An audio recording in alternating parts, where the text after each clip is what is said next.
نماز پڑھنے والے اگر نماز کی روح سے آشنا ہو جائیں کہ یہ محض اوپر نیچے ہونے کی مشق نہیں ہے، بلکہ یہ اللہ کے حضور اپنی نیازمندی کا اظہار ہے، اپنے عجز کا اظہار ہے، تو پھر نماز ان کو وہ مقام دیتی ہے اور وہ شعور بخشتی ہے کہ جو بے نمازی کے نصیب میں کہاں۔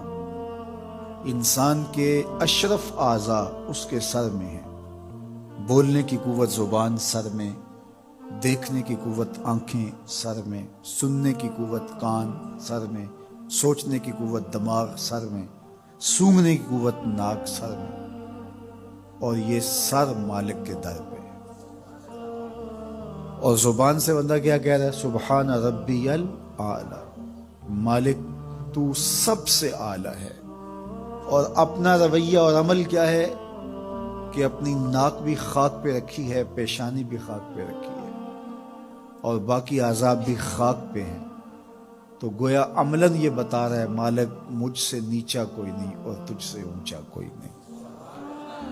اور اگر وہ نماز کی روح سے آشنا ہو جائے تو سجدے سے سر اٹھانے سے قبل اللہ سارے اس کے بوجھ اتار دے، اس کے من میں روشنیاں کر دے۔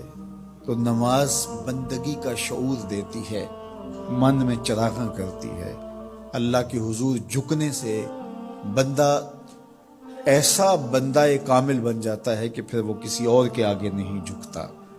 تو اپنی اولاد کو نماز کی محبت دو، نماز کی ترغیب دو، نماز کی عادت دو اور نماز کا حکم دو، اور ان کی عادت راسخ ہو جائے، طبیعت میں پختگی کے ساتھ نماز کو اختیار کرنا ان کی طبع میں جم جائے۔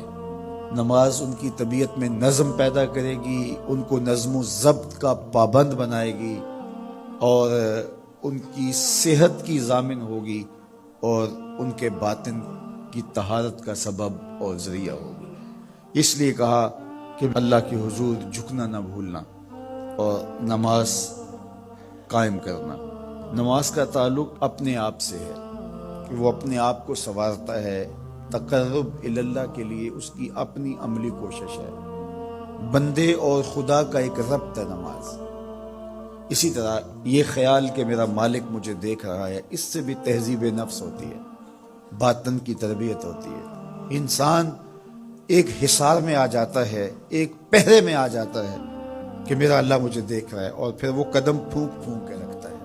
وہ اچانک لوگ بیٹھے ہوئے ہوں نا، تو آج کل یہ سوشل میڈیا کا زمانہ ہے، تو کوئی کیمرہ سیدھا کر لے تو ایک دم مرتب ہو جاتے ہیں، اس لیے کہ اب ہماری تصویر آنے والی ہے۔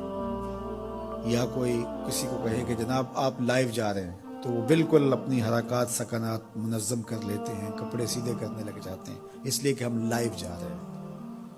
وہ لائیو چاہے 5 آدمی دیکھ رہے ہوں، چاہے 10 آدمی دیکھ رہے ہوں، لیکن پھر بھی چونکہ ہم لائیو جا رہے ہیں تو اپنی حرکات سکنات مرتب کر لیں گے، منظم ہو جائیں گے۔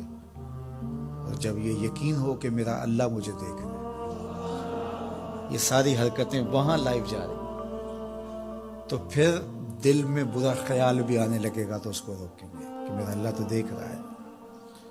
پھر بولی بھی مرتب ہو جائے گی، پھر رویے بھی مرتب ہو جائیں گے، طرز معاشرت بھی منظم ہو جائے گا، آنکھیں بھی نہیں بھٹکیں گی، خیال بھی نہیں بہکیں گے، سوچیں بھی آوارہ نہیں ہوں گی، چاہے آپ بند کمرے میں کیوں نہ ہوں، پھر بھی منظم رہیں گے، اس لیے کہ میرا اللہ مجھے دیکھ رہا ہے۔ تو یہ یقین زندگی کو منظم کرتا ہے۔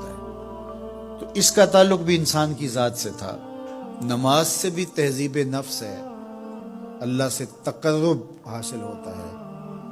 اب کہا تو خود غرض نہ بننا کہ اپنے آپ کو سنوار لیا اور کافی ہے، نہیں، لوگوں کو بھی نیکی کا حکم دینا۔ وَأْمُرْ بِالْمَعْرُوفِ وَانْهَ عَنِ الْمُنْكَرِ، لوگوں کو نیکی کا حکم دینا اور برائی سے منع کرنا لوگوں کو، یہ مومن کی زندگی ہے۔